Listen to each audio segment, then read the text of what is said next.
So how do you refuel the Vitara?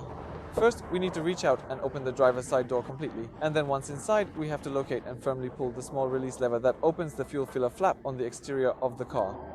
As you can see, the flap is now open. Right here on the inside of the door, we can clearly read exactly what type of fuel we should be using for this vehicle. We can carefully unscrew the fuel cap, secure it safely right here on the holder, and then we can finally move on to the next step of choosing the correct fuel at the pump.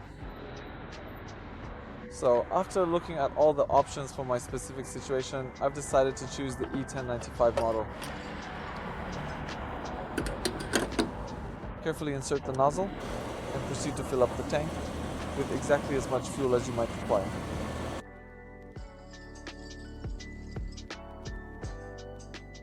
Once you have finished the refueling process, carefully place the fuel nozzle back into its original position on the dispenser unit. Then make sure to securely tighten the fuel cap until it clicks into place. And then proceed to payment. Thank you.